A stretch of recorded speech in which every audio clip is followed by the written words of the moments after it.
myself to you, 'cause you feel me on the low, and I gotta let you know it's time for you to take my hand. It's time for you and I to dance. It's time to get you. All right. Welcome to a brand new episode of IZM Radio. I am your gracious host. I am Tariq Nasheed. Glad to have everybody tuning in. We bumping that It's Time, the new Mink Slide single. You guys can check out the video. The link is below if you're looking live. Mink Slide, It's Time, going to be in stores on the 20th. And you guys can pre-order on iTunes and all that stuff on March 9th. Ladies and gentlemen, let me play a commercial because my sponsors be tripping. Hold on one second. Hold on. True-noblest.com. Let's go. Hey, stay fit, stay motivated, stay focused. Quality over everything. True Noblest. If you're looking for a brand that's the dopest, something that you can rock, you'll look the coldest. T-shirts, beanies and hats, sweatshirts, even hoodies with a tank to match. You can wear it at the gym or when you run on the track. Need to check the website, yeah, I'm telling you facts. Hey, True Noblest, got you looking good, you know this. Take a picture, I mean right now. It ain't just a brand, baby, it's a lifestyle. Yeah, True Noblest, quality over everything. Yeah. All right, that's True Noblest, ladies and gentlemen. Today's show is also brought to you by ashkickin.com. If you are ashy as hell, you need to get greased up, get the ash off your knuckles and your knees, go to ashkickin.com, ladies and gentlemen. Also check out melaningeeks.com. That clothing line is for original fly clothing, and it's 100% from the imagination. That's melaningeeks.com. And also, you want to get your credit together, go to creditscoreheroes.com to get that credit in order for tax season. So now let me introduce my lovely female co-host right over here. They're both a little sickly right now. Just a little bit. Just a little bit. We have we ain't gonna get you sick. we ain't gonna get my brother Nipsey. It's all good. We got Bree over here. How are you, Bree? I'm good. I'm coming off that cold, but I'm good. Hey, y'all. Yes, indeed. And we got over here Miss Layla. How are you, Layla? Hey, what's up? Coming off that flu. Yes, Try sir. to downplay it, talking about a cold. I ain't had no damn flu. Don't put that Yeah, on me. yes, you did. Man. But we got a very special guest in the house, Yes, man. we We got my brother, man, one of the most thorough brothers in the game right now, who's taking the rap game, the hip hop game to another level, bringing integrity back to the game. This brother has I won't even say one of the hottest, the hottest album out right now. We got Mr. Nipsey Hussle in the house. What's up? My brother. Bro, how you doing, brother? I'm good, man. I'm good. I feel good. No, first I want to thank you, man. You've promoted my movies a lot on social media, man, and just really got the word out, man. I really appreciate that, brother. Nah, you put a lot of truth in them films, and you know I put a lot of my media onto it. Not even just because I respect what you do and I've been following you, just because it was dope content. You know what I mean? So it was easy for me to blast off and try to turn people on to it. No doubt. Yeah. So man, let's go back, man. Let's go back for people who are not familiar with Brother Nipsey Hussle, man. How did you get started in the rap game, and when did you first get started? In the rap game? In the rap game. A couple people was really important in getting me exposed to the music industry. Steve Lobel, my homeboy Big U. Yeah. You know, a person by the name of John Shapiro. Okay. All three of them was kind of like the first group of individuals that introduced me to the music business. Yeah. Outside of that, you know, I was just selling mixtapes in my neighborhood. Just being an artist, buying equipment, having home studios. Yeah. You know, just doing the early groundwork, just trying to like get my music to my immediate community, stapling posters up, you know what I mean, just doing the old school grassroots. Would you hit the swap meet and all that too? All that, yeah. All that, right? We used to drop off CDs at the liquor stores, you know what I mean, do consignment and all that. Yeah. But just as far as, you know, getting me meetings with record labels, introducing me to executives, it was a collective of Steve Lobel, Big U, and John Shapiro. Yeah. Now, what you grew up in the 60s neighborhood, right? Yeah. Yes, sir. Real good dudes, man. I fuck with the '60s heavy. That's right. Because I roll with a lot of the East Coast cats. Oh, all right. So they bet. y'all allies with those. Yeah, 100%. I didn't know that. That's crazy. Yeah. The '60s looked out for me in the county back in the day. Oh, Shit. that's right. That's right. That's Y'all know right. I had a pass. Tell your story. I got a colorful please. pass. You know that I got secrets. It's But the all '60s love. looked the fuck out for me. Some That's of the right. OGs, real good dudes, and they've always been on that money shit, getting that hustling, right. that money thing. Yeah. And I would watch videos of you when you were younger, man, because back in the day they would have a lot of the hood videos with cats talking about the gangs and whatever. Yeah. And a lot of dudes be like, I got my gun, I'm putting in work. But you, as a young dude, you would be talking about the laws. Right. You were one of the first people to really break down the gang injunctions and all that. Right. Yeah. So what made you different? What made you kind of focus on more of what dudes can do to get up out the game, as opposed to just promoting it without any kind of balance? I was up close. I saw like the effects of it up close. You know what I mean? So it was never something that I felt would be honest to promote. Right. You know what I mean? I was really, really close to a lot of people that was affected negatively by, our culture. Yeah. So at the same time, I was inside of it. So I empathized and understood from my own lifestyle and my own experience of, how young people get brought into that life. So I could never take a judgmental perspective on it. But I also was like, it's almost a catch-22. You know what I mean? And you kind of stubborn to the outside world when you're a part of that culture. Yeah. Because y'all don't experience what we experience. Y'all don't understand what motivate the decision to bang and be involved. And once you start banging, a lot of people signed up for something that they didn't know how serious it was gonna Absolutely. get. Being young and just being outside and it maturing into something that got serious. And what do you think about people, because that's very heavy, people who kind of trivialize it, who are not from LA, because a lot of people are from other cities and they think it's kind of a trend. Right. And then they come out here and it's a whole, Yeah. Man, I think the biggest difference to me is that, we more so the effect. We not the cause. Right. Being from LA and, being in an area that gangs have taken control of. Yeah. You kind of just born into a culture that's it's not really something you decide to do on your own. It's something that goes on in your community already before you. It's already dead bodies on both sides of the tracks. Yeah. As far as where your enemies are or whatever. And so I think the difference between out of town is just that it's more of a choice. Yeah. It's more something that, it's not direct pressure being put on you. It's something that you might import. And that's not to take away from the individual credibility of people that's out of town being a part of that, but just overall, it's really, really a part of LA culture. Absolutely. You know what I mean? How did you navigate out of it to not really get affected in the long term in a negative way? Because, a lot of cats in the game, man, they get killed or they get football years. Yeah. I was blessed, man, for real. Yeah. I was in a lot of situations that it looked like I was about to get whooped in one of them ways. Dying or going to jail for a long time. But I always was passionate about music. I always had a big brother that was a good example and role model of a hustler. Yeah. And somebody that had integrity and just a strong backbone, so I wouldn't go too far left of, just principles that I think kind of kept me safe. Yeah. Like I ain't believe in just the overly ignorant. You know what I mean? Like, it's one thing to defend your community and be a part of, like, holding down your area. It's another thing to just be abusing power. Absolutely. So, you know what I mean? It's a fine line. So I never was one of them dudes that'd be 20 deep with my homies, see somebody and just direct all of the force of the gang toward an individual. Right. You know what I'm saying? That wasn't how we was mobbing on dudes like that. Yeah. Because that always has negative repercussions. It comes back on you. Even in the county, you spoke about the county. You know what I'm saying? It's principles you can live by that end up working for you in the long run because the energy you put out gonna come back.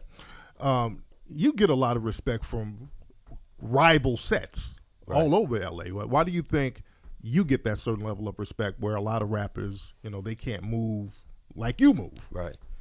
I think It wasn't always like that. You know, when I first came in the game, I think just based on me saying 60s in my music and being vocal about where I came from, it turned a lot of people off of just LA. That's a part of that from other tribes. Yeah. That was just turned off. I can't listen to that music. But over time, you know, demonstrations speak louder than conversation. Absolutely. You know what I mean? Absolutely. So people see how I'm moving and probably watch an interview, and I never dissed no hood in my music ever. You know, I never went on the record and said fuck this hood, or you know what I mean, use derogatory words that we say in our own area publicly. I never done that because I knew that I was serious about music, and I wanted to be specific about where I came from, but I ain't want to disrespect the other sections as well. Absolutely. And outside of that, I just think that I also put forth who I was as a man. You know, in my music and in my way I move, and also just in my interviews and everything, to where I think over time people got to look past where my mama moved me. Okay. You know what I'm saying? And see like what type of human being I was. How many brothers and sisters you got? I got a big brother and a little sister. Okay. Yeah. And I know your dad is from Eritrea. Yeah. How do you pronounce it? Is it Eritrea or Eritrea? It's like however it's really either one. Because I was having this convo a couple days ago. Some people say Eritrea, some people say Eritrea. Yeah. It's based on like, you know, what part of the accent you lean toward. Yeah, because, you know, there's a lot of Eritrean immigrants who went to South Central LA. 100%. Yeah. Yeah. You know, Tiffany Haddish, her people were Eritrean. Yep. She wore the traditional outfit the other day. And created a start, man. Shout out to her. And you went to Eritrea, right? Yeah. How old were you when you went? I was 18. Excuse me. I was 18. I turned 19 out there. Oh, wow. Yeah, so on my 19th birthday, I had been there for a month. Oh, well, you out there for a minute. Yeah, I stayed for 90 days. Oh, wow. Yeah. Wow. How was that, man? I wasn't ready for it, for real. Oh, damn. I wasn't, but then it changed my life. Like I was, you know how you are when you're 18. Yeah. You know the mentality you in. You know, I was in a spot. I was hustling. You know what I mean? I was really attached to all my material things I had accumulated. I was attached to my lifestyle. Yeah. You know what I mean? And I was just really focusing toward music also, like going toward the music thing. I had bought some equipment and was starting to record music. And, you know, I didn't really want to, I wanted to go because I never met none of my family. Yeah. So that was something I was passionate about, me and my grandmother and my cousins, but I didn't want to stay for 90 days. I'm like, we can go out there for a week, 2 weeks, a month, but 90 days is a long time. But when I got there, I went through a process. I think I had like culture shock a little bit. Yeah. Not because I wasn't aware of my culture. My dad raised me on the food, you know, the music. Yeah. You know, he speak the language fluently, but just in terms of lifestyle and in terms of like, you know, I wasn't on no bougie shit. Like I wasn't able to get in tune with the way of living. It was just completely different. A 24-hour cycle, what goes on, was completely different than what I was used to. Yeah. So it took me a while to like learn how to tap into it and you know, kind of catch the wave of being out there. But you got to see his perspective of who you were. That was deep. Yeah. You know what I'm saying? And one of the things I remember thinking was like, damn, how long people been in America on record? They say, you know, 500-600. I don't know the exact length, but it's all type of theories of what happened before that. But we know for sure that people been in Africa for thousands and thousands and thousands of years. Absolutely. So I just thought about trial and error. When you new to a place, it's a learning curve. But when you've been here for a while, any of the customs that's still going on, it must be some wisdom behind it. Absolutely. For it to still exist, for it not to have got weeded out. So all the things that was going on, I respected the way of living a little more because it wasn't new. It was like a mature custom. So when you got back here, do you think that had a direct influence on the way you started thinking outside of the box when you got back? 100%. And it was deeper than my surface level. Yeah. You know, because you get back home and you're going to get back on LA time. Yeah. Bottom line. You know what I'm saying? But I was aware. I had seen a place where, and it's no disrespect when I'm about to say, I'm just being honest, where like the family structure wasn't devastated. Oh yeah, that's real shit. That ain't no disrespect. It wasn't fucked up. And you could blame men, you could blame women, you could blame institutional, whatever. But out here, it's just a different dynamic between our families and even the dynamic between men and women out here. Yeah, I was raised, you know, in LA, in South Central LA, and you know what the story is. Oh yeah, and you know, my perspective of women was a little fucked up, to be honest. You know what I'm saying? And just my I didn't think it was, but when I went out there and I seen how how different the dynamic was. With the women and the men, how they interacted with and each even other. me, after being out there a month, I was ready to kill behind my female homegirls. You better not play with them. You better not play with my cousins. I'll do something to you behind these women, because just the confidence they had in supporting me and taking care of me, just based on the customs, not because I was special, but just based on, like, you know, it's like the way they I don't know, I don't want to sound misogynistic how I say this, but it was just like a mutual respect that made the relationship much different. Absolutely, yeah. The culture just in Africa is totally different. Yeah. So, you know, that affected just, I'm like, this ain't right. How we getting down with each other, this ain't right. And who came first, the chicken or the egg? I don't know who fucked it up, men or women, but it ain't right. However we got here, it's not how it's supposed to be. As opposed to thinking it's just how it go. You know what I mean? That was one of the things I remember noticing, like, damn. Now, what if somebody will say, okay, you have that perspective on a certain level of respect for women, but your lyrics are misogynistic? Yeah, I might be guilty of that at times. I would challenge them to listen to my more recent material. You know what I mean? You mature through your music. You know what I mean? But and I think music speaks to experience. So I've had experience with you know, less than respectable relationships. Absolutely. And I had experience with good relationships. And so you'll hear both of my music if you really listen. Yeah. Speaking of relationships, you got your queen there with you. Yeah. Shout out to you. Lauren London's over here in the corner, trying to be looking cute, trying to be low key. She said she had to come. I told her I was pulling up on her. She's like, no, I'm rolling. Fuck that, I'm coming.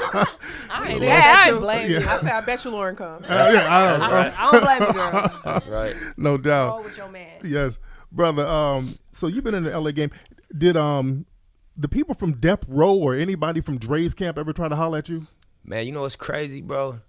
Years ago, I was on Bryanhurst Avenue with 20 of my homies, and I used to be a block we hustled on as young kids in my neighborhood. And I got a phone call, and I'm like, "What's up? Who is this?"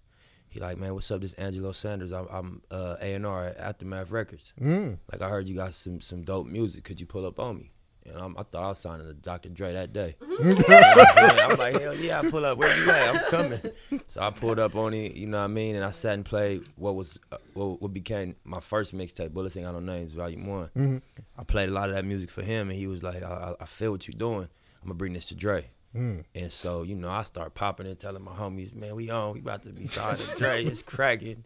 And, you know, he called me back a month later like, yeah, you know, Dre's going to fall back. He not going to make a move on it. And I'm just like, all right, all love. I appreciate you trying. No doubt. You know, I just didn't know if it was the music, if it was his history with my neighborhood, you know, between Death Row and then, you know, where I come from. I didn't know what the reason was, but I respected Angelo for being a bridge to getting to listen. Oh, that was cool. Yeah, that was cool. And what's crazy is the people that produced my album that just came out, Victory Lap, Mike and Keys. Yeah.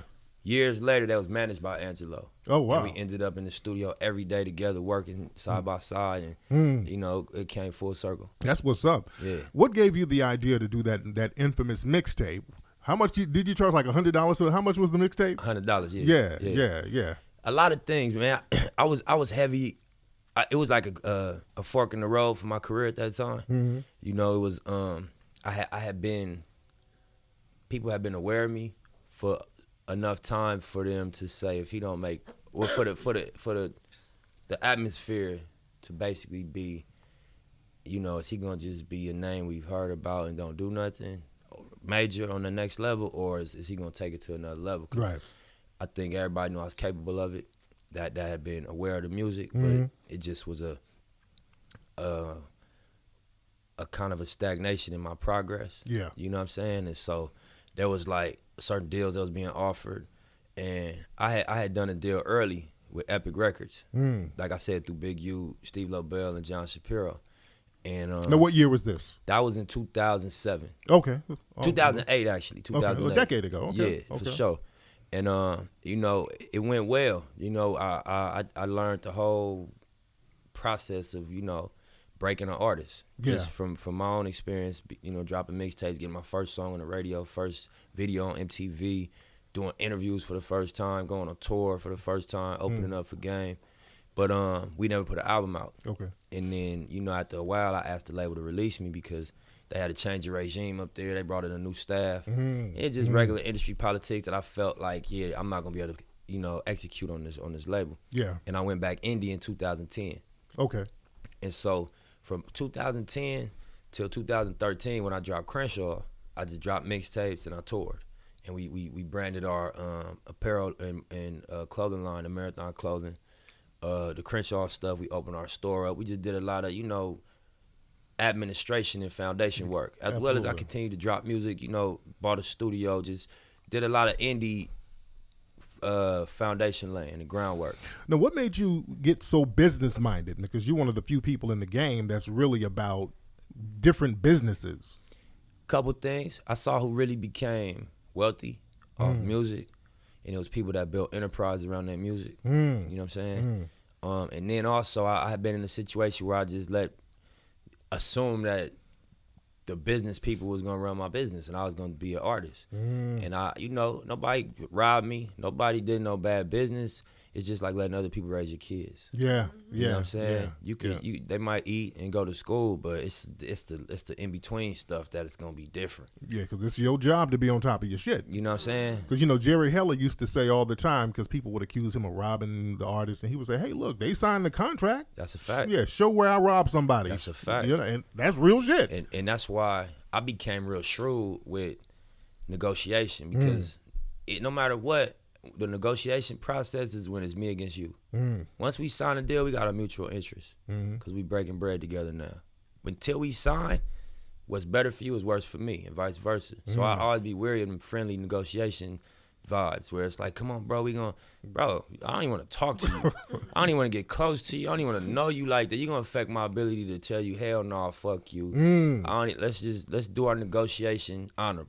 And that's how a lot of people fuck up in the black community. 100%. Because they come around us hugging and kissing and all that. Hey, let's drink, let's go party, hit some hoes, that type of thing. And it watered down how aggressive you are in the negotiation, because you start to feel like it's a us or a we thing. But until we agree on some terms, it's me against you. What's better for you, just by the nature of the negotiation, is worse for me. If you getting 40% and I'm getting 60 and I'm trying to get 70. That means you're going to get 30. That means that you're going to get less money based on how shrewd I negotiate. Yeah. And we know what everybody operating off of, self-interest. Nobody ain't hustling for somebody else's pocket, period. Absolutely. You know what I mean? You, did you have a stake in World on Wheels? Yeah. Okay. Yeah. Okay. I wanted to verify that. Yeah, so I'm a fast forward. You know, I met a business, I'm not gonna say business, I met a good dude. Yeah. You know what I mean? That we became business partners. And his name Dave Gross. Okay. And so he's a real estate developer. He came off Wall Street, but he grew up in South Central LA. He grew up on 51st in Vermont. Okay. And one of his little brothers recently got killed. He was from Inglewood. His other big brother doing a lot of time in jail. And he avoided, you know, just the LA pitfalls by ending up going to New York. From a family decision that was made when he was younger. And he went to New York, ended up going to Ivy League schools, graduated, went to work on Wall Street. But his heart, you know what I mean, and his spirit is in the hood of LA. Yeah, absolutely. So after he accumulated his worth, he was like he wanted to do something, you know, just for what's going on. And long story short, we got together and we locked in and started to build. And so one of the things that, as well as my brother Black Sam, he's involved in the venture too, but we started a company called SC Capital Ventures. Okay. And what it is it real estate development partnership. Okay. And so World on Wheels, somebody brought me the opportunity to invest. And you know, I got with Dave, my brother, and we put together a fund. And we got a small percent. We got like 10% of World on Wheels. Oh, that's cool. Yeah. That's good. Over 30 years, so we got 10% of the lease for 30 years. Oh, that's beautiful. Yeah. Beautiful, man. And that's just important to LA. It is. So even outside of the business, I was proud to just be involved in bringing that back, you know? Absolutely. Yeah. Absolutely. LA needed World on Wheels. Yes, we did. 100%. I didn't even know anything about it. So. Yeah.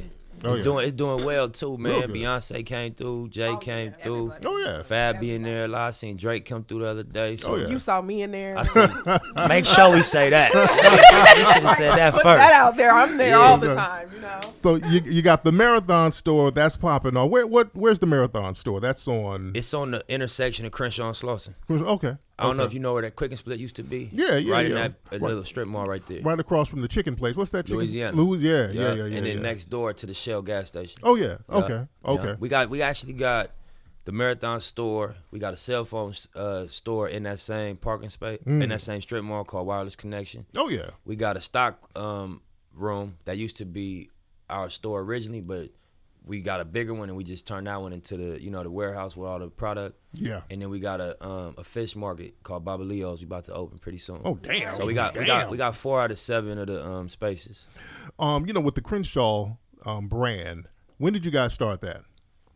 Man, what's crazy, if you look at my first music video, Hustle in the House, we all got on royal blue crew necks with the Crenshaw font across it. And after that, we went on tour. And that video was getting a lot of attention, and everybody was asking me, man, where I get them shirts at, where I get them hoodies at. So my brother, just being a hustler, seeing that people was really, really, trying to get their hands on it, and he started printing them up. Yeah. And it just evolved from there. I didn't want to make a Crenshaw clothing line. Yeah. Because I can't claim ownership over Crenshaw. Right. You know what I'm saying? And that wouldn't be really true. But didn't one of those shoe companies kind of take you guys' idea and made their own version of the shoes? Well, yeah, recently Reebok, did some unauthorized reproduction. And I don't want to go too far into detail because it's illegal. Like we filed on them. Oh yeah, good. You know what good, I'm saying? And good. more so, they put Rich Rolling on the shoe. And as well as 16, I know, yeah. that's gang lingo. Yeah, Again, it I is. can't claim ownership over that. Right. And even they ain't cut a check, they ain't do no paperwork, but the fact I would never even approve that on a shoe. This niggas doing life in jail. You know what I mean? If we gonna sell something, we not putting Rich Rolling on it. Yeah. And that's Reebok. No disrespect against Reebok, they're a legacy company, but somebody should have been able to reach out and get the clearance because I would have stopped it. No, we not putting that on the shoe. Not on no shoe because out here they would arrest you back in the day for having on certain shoes out here. Right. They would say shoes are gang paraphernalia. Right. They used to sweep us up and say, hey, those Nikes you got on or those blues you got, that's gang paraphernalia. You're going to jail. They're going to jail. Right. So yeah. So Is it true like your next business venture is gonna be documentary? You're doing a documentary, is that true? Yeah, I'm working on one. We doing a collection of info on Dr. Sebi. Yeah. We just left his space today to get some more products. Oh, But yeah. Again, like when I seen your doc on Haiti, it made me think, why people don't know about it gotta be somebody's agenda for us to not know about this story. Yeah. So when I found out about Sebi, and it's about his case that he beat in 1985. Yeah, that AIDS case. You know what I'm saying? Yeah. Oh yeah, I'm familiar with that. Why isn't that like the no disrespect, like Rosa Parks? We all know about Rosa Parks didn't get up from her seat. That's an honorable example of somebody from our history. Yes, indeed. Sebi going to court and proving that he cured AIDS. Absolutely. Come on, why we don't know about that? Absolutely. And And he just died mysteriously down Right, there. yeah. you know what I mean? Yeah. And so you know how they play. Oh, yeah. Niggas was tweeting me, Hustle, be careful, man. Your plane gonna go down. I say, you niggas better ride for me. Yeah, Nigga. Something dude, happened that's to what I'm me. saying. Don't pray, ride for a nigga. Yeah, I tell that's them, it. yeah. But that's heavy. I want to work with you on that I one. would man. love to. Yes, I would indeed. love to. Yeah, there's a lot of people we need to holler at who was, down with Brother Sebi and who's on that herbal thing, who talk about how the pharmaceutical companies are real funny style about people with those natural cures. Them pharmaceutical companies, you'll end up with a brain aneurysm, Man. or you Yeah, fell yeah. out a Fall window off the by building. All that. Flew out of a window. Heart Yeah, attack. yeah. Yeah. A lot of folks who were on that natural cure thing Yep. wind up slipping on something and falling down. Yeah. A lot of them. So we Yeah. got to chop up about that. 100%. Yeah. Yeah. You have something called Vector 90. What is that? So that's again when I brought up Dave Gross. Yeah. We met random at a Laker game. You know what I mean? But the convo we had, it was a dope convo. And the next day I pulled up to his office and he showed me his concept for what became Vector 90. And it's two-pronged. The first level is an inner city co-work incubator. Right. And so what that is like, basically, if anybody familiar with WeWork, WeWork is this shared office space where you can go in there and rent office space. It's, Wi-Fi. They got all the technology, fax machine, whatever the, office supplies is. Yeah. And then they have, a shared kitchen space. And it's like you can get an office to do your work, and it's also a business synergy in there. You might run into somebody in the kitchen that does a business. And so it's a vibe they've created. Yeah. So his concept was to do that in inner cities. Yeah. For two reasons. Because number one, I won't go. I'll let him describe his intention. I don't want to misquote the intention, but overall, the one we opened on February 15th, it's a 5,000 square foot inner city co-work incubator, and so this is, I think, about 8 office spaces. Okay. That local entrepreneurs, women, young men from the area have rented an office at. Okay. And so one of them is a tech. An app designer. She's a woman, a female app designer. She's working on a dating app. And another one is a mechanic. He was fixing cars out of his driveway. And basically the motto is that at the end of the year, Dave, myself, and the rest of the team, we're gonna invest every year into one of these companies. Oh man. And do their round day seeding. You know what I mean? And so that's the incubator part. Oh yeah. And then so the bottom level is a science, technology, engineering, and math center. And so basically the goal of that is to just create a pipeline between the inner cities and Silicon Valley and all the opportunities in tech. Yeah. And you got to be skilled in STEM to even be, what's the word I'm looking for? Like, to even get considered for any of them companies. Yeah. If you don't have science, technology, engineering, and math proficiency, you ain't got no action. Yeah. Yeah. And so we boxed out. When we did the grand opening, his team put stats on the walls. And it showed, for example, Facebook, how many black employees percentage-wise. They got the highest percentage, and it's 8%. Wow. Yeah. And then from there, it dropped to 3%, 2%, 1%. And these is billion-dollar companies with thousands and hundreds of employees. Absolutely. And so that's a big problem. It is a big problem. Yeah. They bring in people from other countries over here to step us. Yeah. And what's crazy is that, when asked about it, they'll say, we know we have a lack of diversity issue, meaning there ain't enough black people, brown people in the buildings, but we don't have a workforce to pull. And so they like, we would love to fix that, but we gotta this is something you gotta catch early. You gotta train these young kids early so they could compete. So that's what Vector 90, and the other part of it is called Too Big to Fail. So Vector 90 it's a for-profit model. Okay. And Too Big to Fail is a not-for-profit model. Oh, that's what's happening. Yeah. When is that fish place gonna be popping? Because I'm hungry. I'm thinking about food. You said something about that fish, and I'm trying to be vegan for the month. And now I'm thinking about a damn fish sandwich. Yeah, I'm starving right now. I'm hungry as hell. Them vegetables don't fill you up. Are you vegan? Are you vegan? I'm doing the vegan thing for a minute. I'm talking about Nip. No, I'm not vegan. I mean, I've been working my way toward, getting dairy out of my diet just because I study Sebi and I seen his science and I believe in it. Yeah. But I ain't have the discipline to kick the meat yet. I'm a skinny dude by nature, so I don't know how that's gonna work for me. Disappear. Yeah. I can't. You know what I'm saying? I gotta stay here.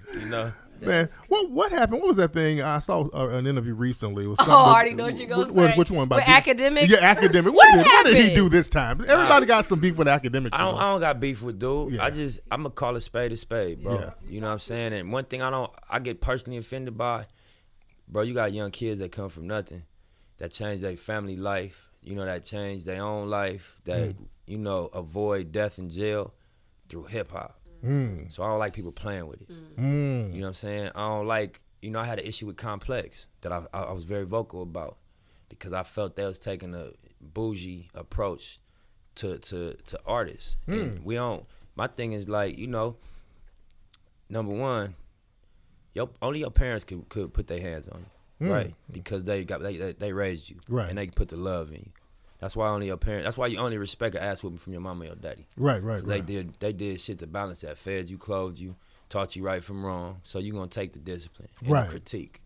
So for me, it's like if you ain't come from hip hop culture, for real. If you don't come from where this thing started, if you don't come from the energy that created this thing, and that people are drawn to this thing because of. Be careful how you critique this thing, bro, because your opinion has not been validated. Yeah. You feel me? Yeah. It hasn't been validated. So when I hear somebody like, dude, saying things like for example, they said recently that 21 Savage said that he stopped buying jewelry and that he gonna spend his money on investing. You know, that's a powerful message. It is. Yep. Absolutely. For somebody that people follow and that's from a young generation. And academics criticized him and said, I don't want to hear nothing but killing and I'm about to kill the ops. And I don't want to hear that from 21 Savage. That shit right there get you fucked up. That's coon talk. Yeah, That's coon yeah. talk. And we supposed to fuck niggas up for that. Period. Yeah. We ain't supposed to be understanding. We supposed to catch you at Complex Con or wherever you at, and we supposed to spank you for that. Yeah. And you supposed to learn, I was wrong. We ain't supposed to do nothing you can't fix. Yeah. We ain't supposed to take the overboard. We supposed to fuck you up for that. Yeah. Because you gonna respect something, bro. You ain't gonna play with niggas like that. That ain't straight. Do you think the internet has enabled little sucker shit? You know, from a Yeah, of course. I think, and that's why I said in the interview, man, I ain't saying I'm gonna do nothing to act. I say you gotta let clowns be clowns and let dudes self-destruct because, you know, I've been paying attention to his message, and I ain't like it, but I respect how you eat, bro. Whatever you do to pay your bills, I can't knock you. But after a while, you becoming, you getting out of control. You know what I'm saying? And then you got companies that add gas to them sparks. Yes, indeed. For their own interests, Yes, and then they indeed. sell advertising space, and I don't like that shit. I'm clear on what that motto is. You playing with niggas. You cooning like you said. Yeah. You know, you taking something that's serious and that, you know, people doing with integrity and you spending it for some fuck shit. Yeah. And I don't agree with You know, that. people criticize Vibe for doing that back in the day. For pumping up that West Coast, East Coast. Absolutely. You feel what I'm And saying? you saw what happened with that bullshit. Right. Yeah, And yeah. they was you know, I respect Quincy. I don't think he was the one doing the editorial side of that thing. I know he was a part of the ownership. Yeah. But they might have been the first person or the first place you heard East Coast, West Coast beef. Yeah, they were the one. Nobody. That Yeah, wasn't no real shit. Nah, I don't that think- wasn't real. I don't think Pac and Big came up with that. No. I think they spun that because Yeah. they like if it bleeds, it leads. Absolutely. And we know how fascinated people are with this type of shit. But then it's like throwing hands and, you know, throwing rocks and hiding your hand. Yeah. You know, yeah. and you ain't on the front line. That's what I was saying about instigating beefs and shit. We would fuck niggas up for that growing up. Yeah. You don't yeah. even say nothing about this unless you gonna jump in and get your hands dirty. Yeah. Right. Yeah. That's yeah. a fact, bro. Niggas, it was so delicate in the back of them buildings. You better not say nothing, bro. Yeah. If you ain't gonna fight, you ain't got nothing to say. Don't when a nigga get socked. Don't do none of that, bro. All that, Sit- all that world star bullshit. Niggas None didn't of do that. that out here. Nah. That's new fuck nigga shit. Filming Yeah. motherfuckers fighting. That's corny to me. Yeah, Yelling. bro. Yeah. That shit. Come on, man. But you said it though. The internet has enabled it. But that don't mean we agree with it. Absolutely. Yeah. Absolutely. So what other business, what's your ideal business venture? What would be something that would be your just baby project, your ultimate project as far as business? Man, I want to get into tech for real. I got ideas that I'm really passionate about, and it reminds me a lot how I used to look at hip hop. Yeah. I ain't really see no route or no path how I was gonna get involved, but I was like, I just really want to be a part of this. And I look at the tech thing and like, I know I could add value. You know, I got ideas, so that's something that I want to use my platform as an artist and as somebody that got music attention. Yeah.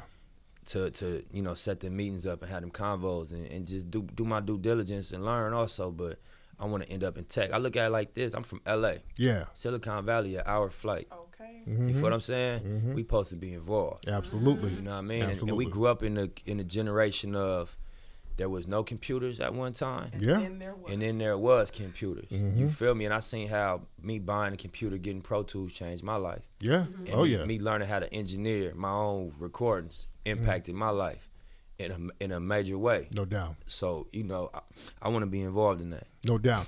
Speaking of hip hop in LA, what do you think about the LA hip hop scene now? The good and the bad. I mean, I wouldn't say, I can't even describe the bad. I think it's good. I think that you really pay attention to who dropping classic albums. You know what I'm saying? Who rooted in hip hop but still is what's the word, like contemporary, like new. Yeah. You know what I'm saying? Or Yeah. modern, whatever that is, what the word is, but it's still rooted in the fundamentals of what we grew up on. A lot of that's coming from the West. Yeah. You know what I'm Absolutely. saying? A lot of that's coming. YG came with a classic album. Yes, Kendrick he did. came with a classic album. You know what I mean? I feel like Victory Lap is an important album. Yes, it is. Definitely. You know Yes, what I it mean? is. And so I think I'm real proud. I think Schoolboy did really well. I think you know his impact.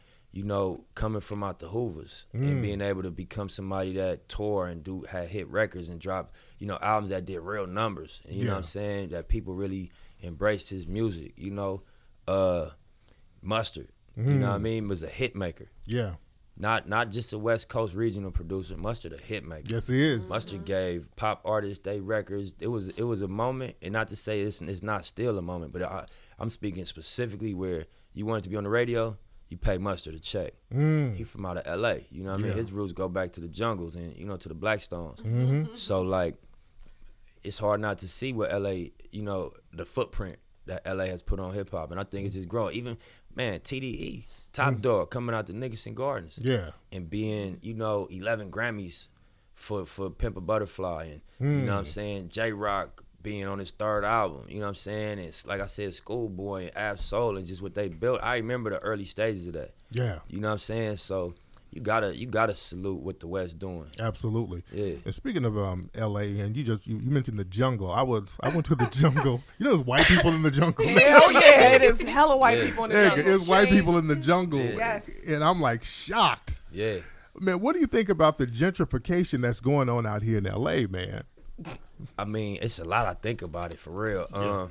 Where the hell are black people in L.A. now? Lancaster. Yeah, Lancaster. Palmdale. Yeah. You know what I'm saying? Yeah. You get a house for a couple $100,000, a 4-bedroom, 5-bedroom out there, and you see the crime going up. You see they moving. You know, it was like, I take it, I wasn't around for the last migration, but I heard it from my granny stories. Yeah. You know what I mean? Yeah.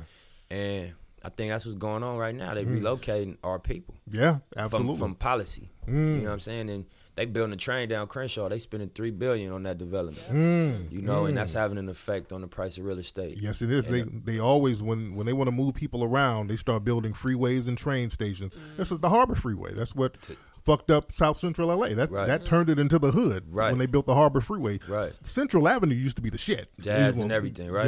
Yeah. That was the business district. Right. Yeah, the black business district. So yeah, it's heavy. Yeah. It's heavy. But you know, not to cut you short. No, go ahead, brother. I think that it's always a silver lining in everything. And so I think that to benefit off of it, we got to be entrepreneurials. Yes, we do. I mean, in an entrepreneurial mindset. Yeah. And we know that the impact these developments like Inglewood. I got a homeboy that he owned a house in the Carlton Square. You know, and he ain't sell it. He's Airbnb-ing it out. Yeah. And he like, Nip, I made $300,000 just off the stadium being built. Absolutely. Because I held my property, and now I'm Airbnb-ing it, and I'm charging $10K a month for when these, you know, NFL players come play these games. Yeah. This my location, like I plushed it out, you know what I mean? And so it's ways, and you gotta have your hands on some capital. Absolutely. But you know, you can team up, and if you aware of the opportunity, you can team up with people that do got capital and be involved in it. Yeah, and for those who don't know, out here in LA, they're building a football stadium out here in Inglewood, and they're trying to price a lot of the black businesses out. So they need to start linking up so they can control the politics out here. Yeah. Real heavy stuff. Brother, what else, what you got going on, man? The album is popping. What's your next move, brother? Musically, what's your next move? Well, I'm gonna support this album. I'm gonna keep shooting videos off the album. I'm gonna go on tour later this year, probably around summertime. No doubt. And then I'm going back in the studio. Okay. You know what I mean? Okay. I'm really, you know, I've done a lot outside of music, and a lot of the stories, you know, have been the $100 CD or the businesses, but you know, I don't think I really shown people what I could do musically yet. Has anyone else ever done a $100 mixtape? I don't think so. Nah. I've never heard of that before you. Nah, that was, I know one. I'm about to drop a mixtape. Shit. $100? Shit, I'm gonna charge $100. That's right. Now I think when we did it, it was new. It was the first, but I seen, you know, Eminem and Daft Punk had done similar campaigns after. I ain't saying they copied me, but right. You know, I think I look at it like, man, it was a choice. One of the taglines, because it was called "Proud to Pay," but the line was it's by choice. It ain't by force. Yeah, you could go download it free. For real, it was free the whole time. You could pay $9 on iTunes. Yeah, you could stream it from one of the streaming sites, because everybody trained to different platforms. Like the kids, they gonna go on YouTube for their music. Yeah. You know what I'm saying? They train to YouTube. Certain people go straight to iTunes. So I didn't want to just remove it from everybody's reach, whatever they was trained to, but if you really fuck with me and you want to support the movement and this is important to you, it's $100. It's signed. You know, you get a signed copy and it double down as a ticket to this concert. Yeah. Oh, nice. Yeah. Yeah. What's the next song you're gonna do a video for? There's so many goddamn bangers on the album, man. I don't know how you choose which one is gonna be a single. I've been just watching the reaction. Yeah. I would love to do the dedication record with Kendrick. That's one. That's one of the ones. Everybody. Lauren, what's your favorite song on the album? Oh, I really love every song on the Oh, album. That's political. That's political. Don't be No, political. I'm saying there was just I like every song but one, so I'm not being biased. Which one you don't like? No, I'm not gonna say that. You can say it. It's all good. I don't want to like lead people that way. No, you no, know, we talking real talk. It's your opinion. Ain't nobody know. And we had this convo. I was in the radio station, and 3 radio DJs were like, man, I love the one she don't like. And Puff told me that was the one he would take off. Oh wow.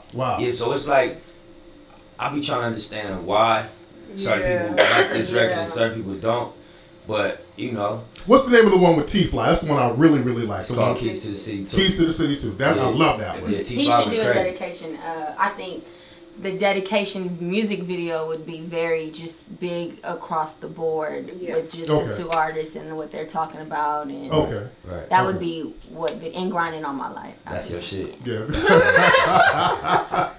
Man. Wait, do you still smoke? Or did you give a weed? I have to see. Yeah, I did. For sure. So you don't smoke at all? Nah, not at this moment. Nah. Thank you for being I ain't honest. gonna go on record and say that I just not fucking with Treat ever. Okay. But just for the last, you know, I had a crazy promo and rollout campaign. The schedule was intense, and you know, we just slow me down a little bit, make me a little more relaxed. You know, my eyes be red on camera, you know, and then you got business people looking at your YouTubes, and you know, a little bit of it's just a different energy that come across when you clearly sober. Yeah. You know what I'm saying? I think that whatever opportunities exist in the world, you get all of them. Absolutely. You know, you might get 95% off the tree. Yeah. I want all of them right now. How long you been off right now? How long you been doing the thing? 4-5 months, it seems Was like. that hard? nice. Was that hard? You just cold turkey? No, or? hell no. I try. Oh. I used to tell her every day I ain't smoking weed today. Fuck that, I'm stopping. 8 o'clock hit. Lauren, do you smoke? Well, Okay, that means yes. No, I haven't Well. been because of him. So it's like It's him. So the peer no, pressure. I haven't been because of him, and I was telling him that it's such a it says a lot to a man. Like men really, I don't say they lead women, but he's setting an example in the house, and I'm not smoking. Good. That's what's up. Not saying I won't, or I'm. Yeah, be clear. I feel you. How the baby's doing? Oh, the baby's doing great, man. My daughter, my son, Lauren's son, everybody doing good. That's good. Yeah. That's good. That's Yeah. good. Because y'all need to come over and babysit my goddamn kids. How many kids you Nobody got? want to babysit I your know kid. my bad ass. I got 3. You got 3 of them? Yes. That's right. Man. Yeah. Man. Well, what's your website and Instagram, brother, so people can go rock with you? Everything on the socials is Nipsey Hussle. My IG, my Twitter, NIPSEYHUSSLE. Yes, indeed. Man, family, y'all need to go to iTunes, go to Tidal, Bingo. all those places, and get the album Victory Lap. What's it on the rap charts? It's what, number 2? What is it now? On the rap chart is number 2. On the top 200 is number 4. Well, it debuted number 4. So Oh, wow. it been out the first week. It debuted number 4. Okay. I think it dropped down after the weeks passed. Yeah. But yeah. That was big. That's the first time I released the album. You know what I mean? Yeah, this is the first official album you've ever released. Yeah. Mixtapes, yeah, street records out the trunk, mixtape websites and stuff like that. Have any of your mixtapes charted or any of the singles charted? Yeah, they charted on like the rap chart. Okay. Never top 10. Okay. You know what I mean? Definitely never not top 5. Okay. Okay. Never on the top 200. Like on the rap charts, they made some noise at the bottom. Yeah. But yeah.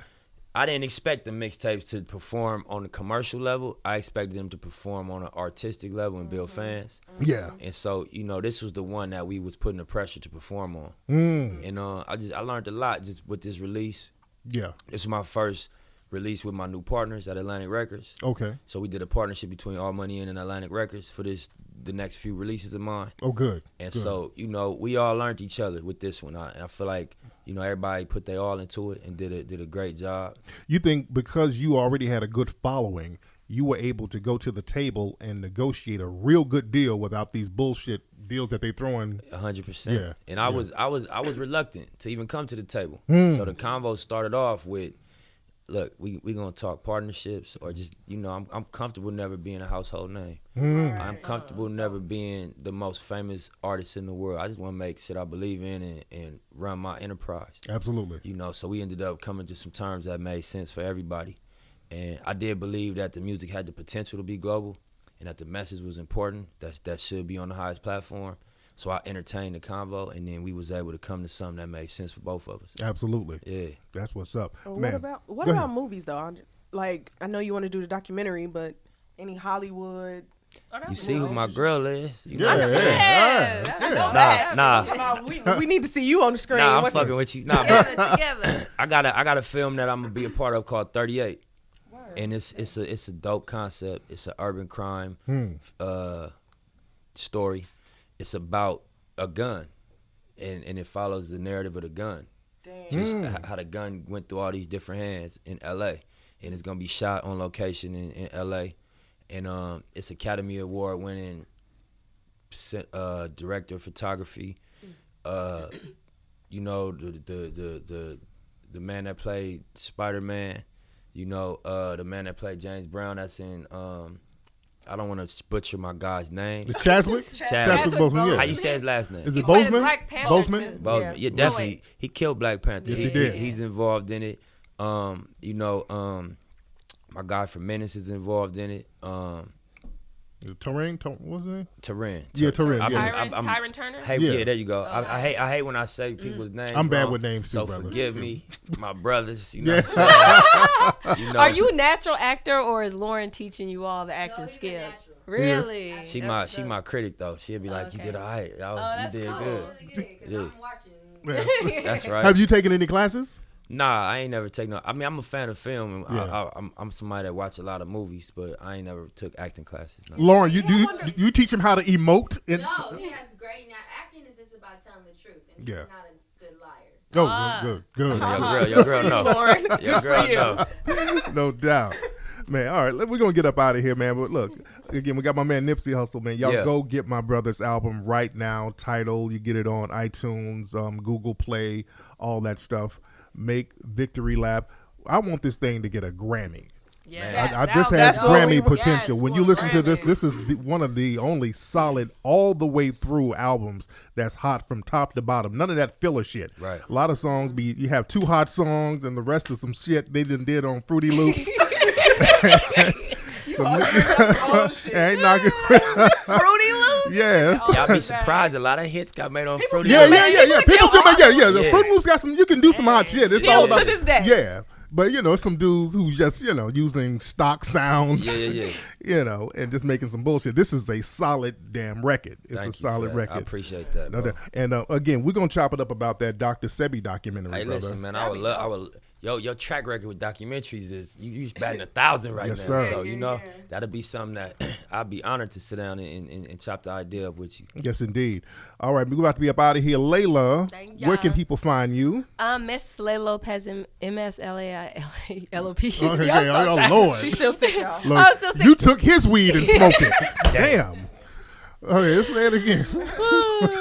Miss Layla Lopez. And on our Instagram, you had us acting a fool. I had to What did he do? Nipsey. What did he do? Bree was crip walking on her Instagram. Wait, so I was gonna ask you to teach me how to crip walk, to sea walk, but then I killed Layla. Like Oh, I already Lord. know how to do it. Y'all was battling each other. Y'all Yeah, had- to last time that I checked, go That's on right. our Instagram. That's right. We was That's my battling shit it right out, and I lost. And That's she right. lost. And I'm from LA, and I lost. That's right. Bree, where can we find you? I'm at It's Bree Small, ITSBRISMALL. Follow your girl. Yes, indeed. Lauren, where can we find you online? Lauren London on Instagram. There you go. She's so coy. I Lauren know, London. I know, Y'all I know know. where she at with her pretty ass. No doubt. And look, you guys go to the Mink Slide video. Don't forget that. It's going to be released the 20th of March. Follow me on Instagram at Tariq Elite. Follow me on Twitter, Tariq Nasheed. And I'm going to holler. Y'all have a good one. We will holler at you next week. Yeah. Nice.